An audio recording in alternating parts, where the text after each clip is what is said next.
Papa God will pick my call. I want to beg you for a favor. Chukwu biko pick a call mu. Onwela iyo choli iyo n'isi ndị oyibo. Nyanya ogologo ndụ narịsị ike. Nyanya mama ife na-ego. Eke ị na-ayọ gị na ọ bụrụ obele ga-eji eme amasị. Nyanya ego kalili ọnwụnwa. Ego kalili ndị amụsụ. Ụdị ego afọ nwoke ga-abụ oje bute agbanye ọgwụ ego. Nyanya ego ga-esi n'elu wee tolo ogologo dọgide wee lue na ndịda. Akwụkwọ nsọ kwuru wee sị n'ime egosi mmadụ dịka akụ na ụba ga-esi wee dị. Ebe ọ bụ na ịkwadola anya akụ n'eluigwe were aka gị binye anyị ego. Ọ bụrụ ụwa $1 billion nye ndị oyibo. Ọ bụrụ ụwa £1 billion nye anyị. Ego ogologo ka anyị na-ayọ. Ego kalili ọnwụnwa. Ego eji eme ife dị ebube. Ịmara ụdị ego afọ nwoke ga-abụ obute. Asị na ọgọlọgwụ ego. Ego kalili ọnwụnwa. Ebe ọ bụ na ịkwadola anya akụ n'eluigwe were aka gị binye anyị ego. Ego dị ogologo bunye menu ego. Ego ga-esi n'elu ogologo were na ndịda. Ego kalili ọnwụnwa. Ego kalili ndị amụsụ. Ego na-etibu ilo n'ụwa ka anyị na-ayọ.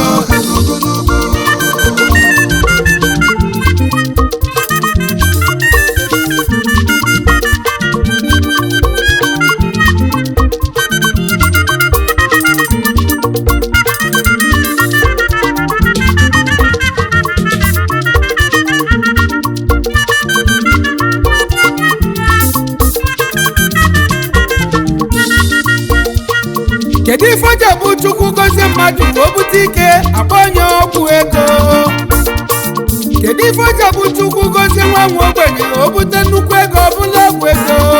Ọ bụ na ị mara na Chukwu bụ ọgaranya, o nwere onye ka Chukwu wee nwee ego n'ụwa? Mmadụ binye mmadụ ego etisi agbaba ụgwọ akọba ọnụ, mana Chukwu binye mmadụ ego gozie anya ngozi Chukwu enwere ntụpọ. Ego ogologo ka anyị na-ayọ. Ego kalili ọnwụnwa. Ego eji eme ife dị ebube. Ịmara ụdị ego afọ nwoke ga-abụ obute. Asị na ọgọlọgwụ ego. Ego kalili ọnwụnwa. Ebe ọ bụ na ịkwadola anya akụ n'eluigwe were aka gị binye anyị ego. Ego dị ogologo bunye menu ego.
ogologo ajụbeza nyejebe amụrị na Nkanu Chief Onyekachukwu Nwachukwu Otigbu ịnyịnya mụrị na Nkanu Otigbu ịnyịnya onye ego ime akpati ego na mụrị na Nkanu Otigbu ịnyịnya ego gị tolo ogologo Mesaya ndị amụrị na Nkanu otu na-emogo nnukwu Nwachukwu gbanyelu sinima Otigbu ịnyịnya onye ego ime Otigbu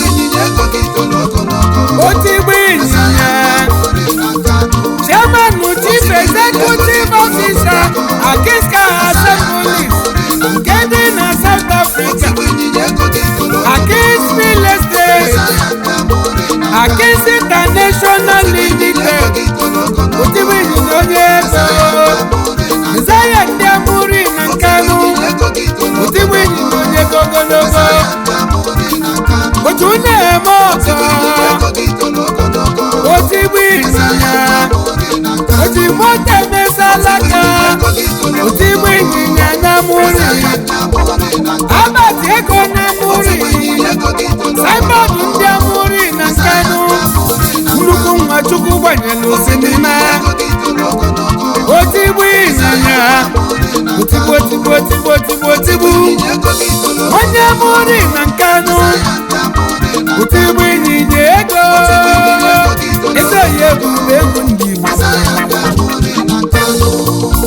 agụba ndị ego fadị ogologo nne n'ụwa ma agụrụ akwụgo na wide mmiri ịmalụ na ndị ilo na-agụ ndị ilo gụsigodu na ga-agụnye kwa ugo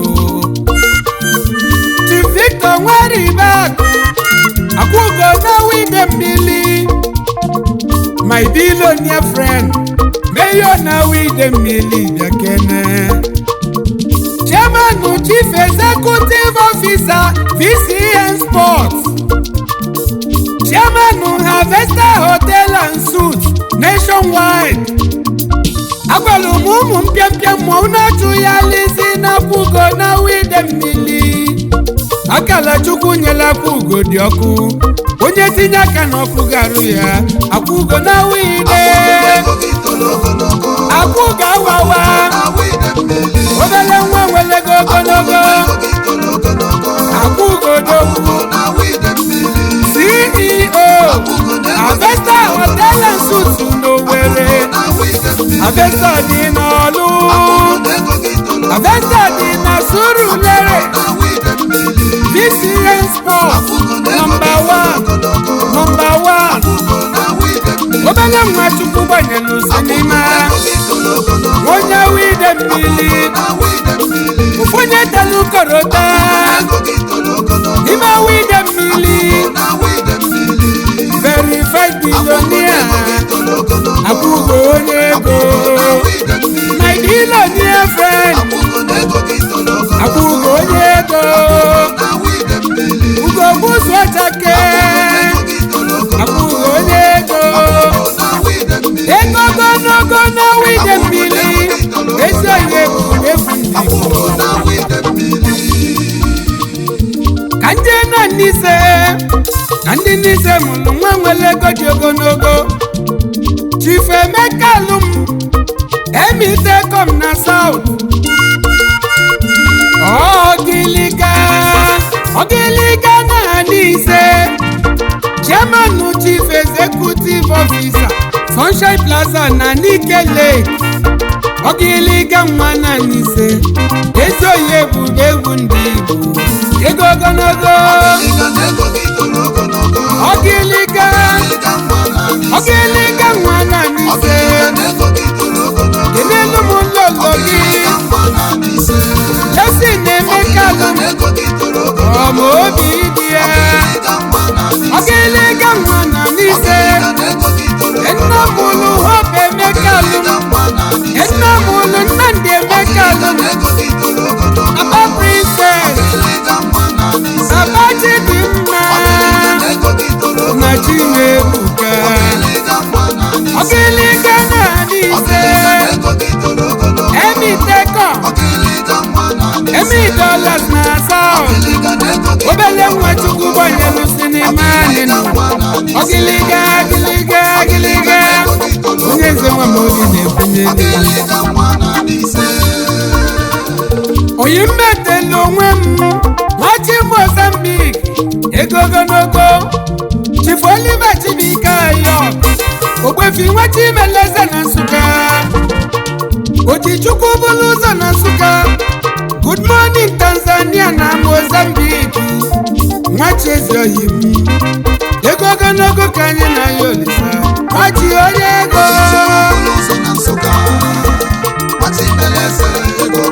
Ogbefi nwachi Meleze Chief Executive Officer Holy Cross Investment Nigeria Limited onye ego Holiness Collection Worldwide nwachi Meleze Financial Secretary Dynamic First Club Maputo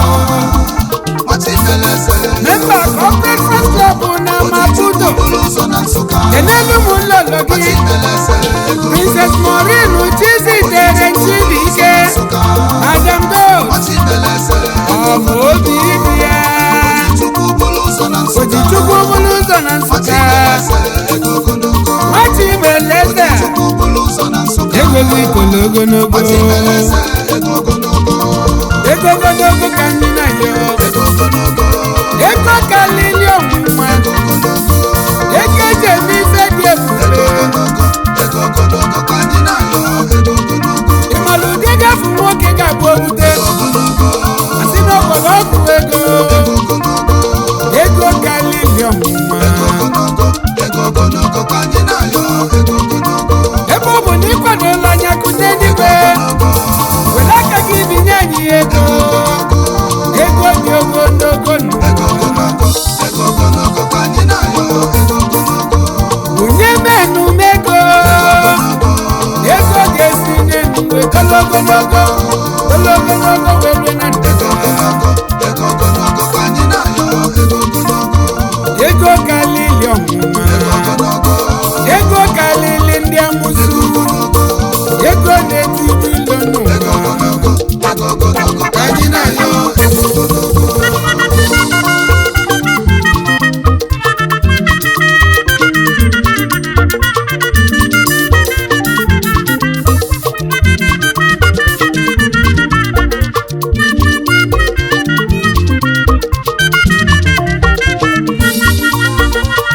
anyị ejebe obodo ukwu ka nke n'ọkwọte keneze Prince Ijoke Dim ọkpọtọwanụ n'obodo ukwu Chief Executive Officer Joke Holdings International Limited Importer and Exporter of Engineering Equipment and Agro Resources Otedola ndị Igbo n'obodo ukwu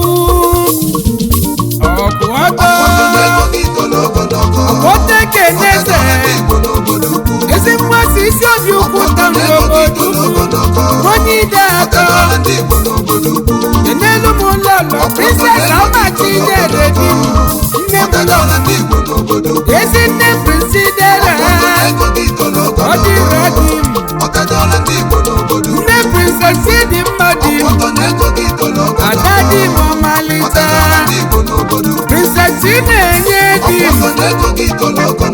nne nne ya ọkpọtọ n'obodo ukwezi oyibo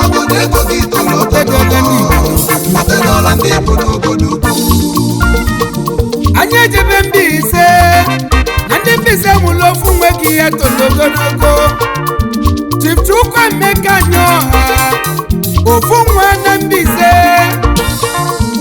ezi nwa si akpị m n'ụmụokiri ka na ahịa zụ Mbaise ime ọnụ n'Europe ofu nwa onye ego ogologo ezi oyime ofu nwa na Mbaise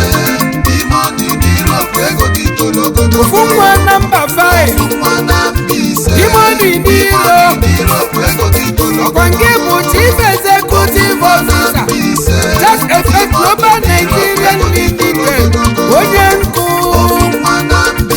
n'elu ụmụụlọ gị Princess Ogechi Jennifer Anyaọha anyanwụ ụtụtụ ma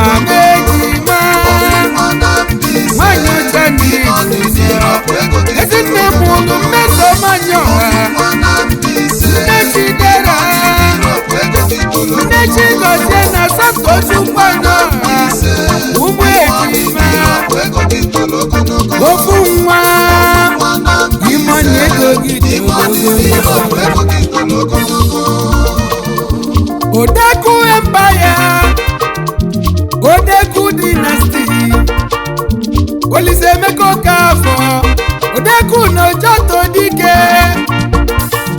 ezi mwasire n'Ojoto, Odeku n'ego gidogonogo Odensa.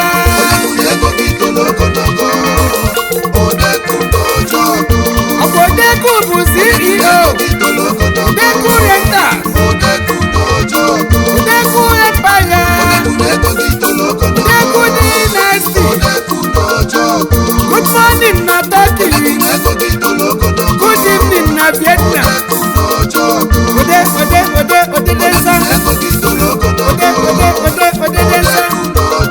Odeku n'Ojoto, Odeku n'ego ka nje na ndị Owerri alụ onwere odogwu gị ya tolo ogologo Nnamdi Oluoha mmiri wanụ n'ọlụ mmiri na-ezoro ọha mmiri onye ego n'iduzo mmiri n'ọlụ gwange bụ CEO Aishota Apodogwu nwoke malụ maka nwanyị mmiri na-ezolara ego ogologo n'izuzo ego ogologo ka anyị na ya ego kalili ọnwụnwa ego jebise dị ebube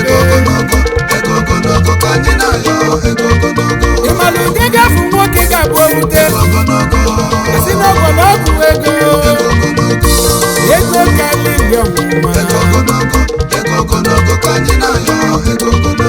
ebe ọ bụ na ịkwadola anya kụnde n'igwe were aka gị binye anyị ego dị ogologo bunye menu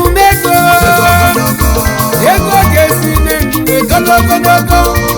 ogologo welu na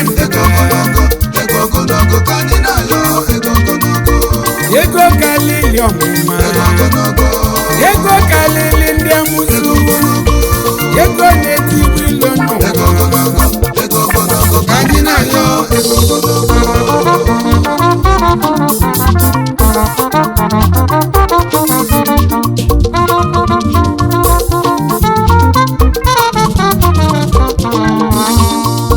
anyị ejebe na-achị nko ka nke n'eze Zambrota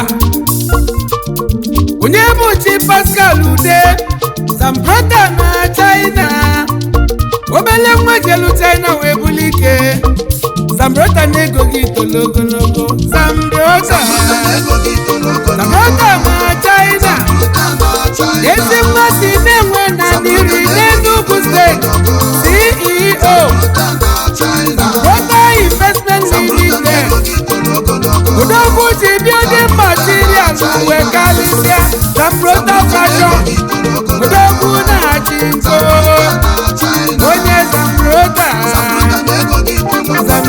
na China Zambrota eze yote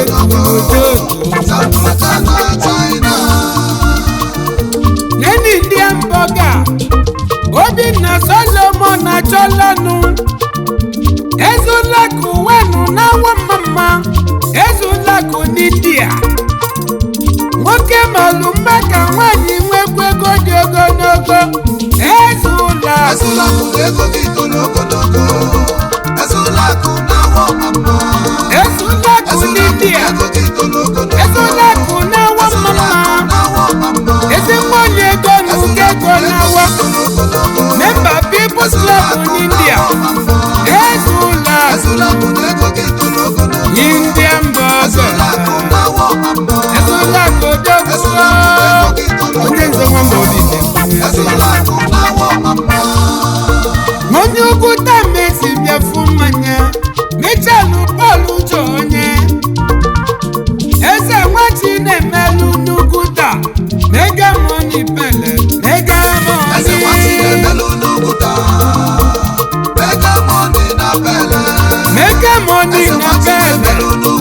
eze nwachi na-emelụ chief executive officer Mega Employment Limited mega onye ego onye ukwu tameji mega money na pele gị na-ajụ John Bosco Chidebere Okafọ onye bere n'ojoto eze aka ife omume egwu onye bere n'ojoto onye bere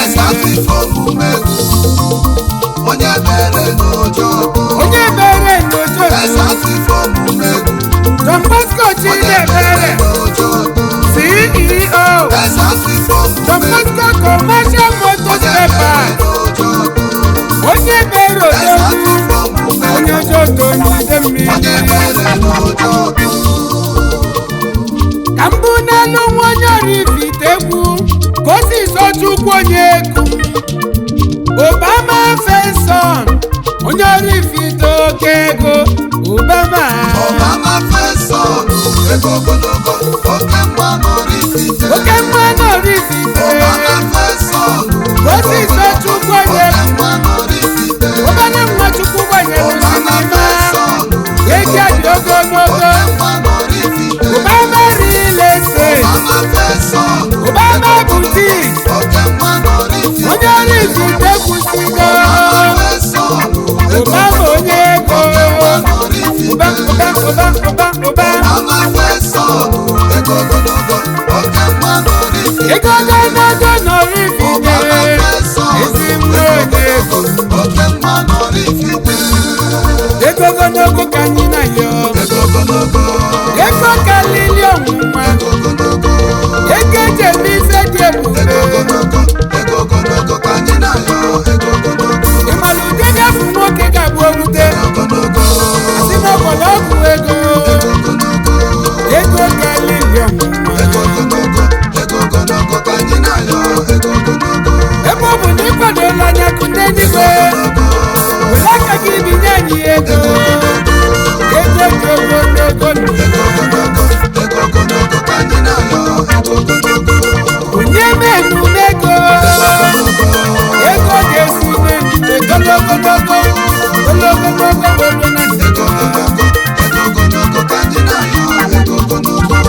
ego karịrị ọnwụnwa ego karịrị ndị amụsụ ego na-eti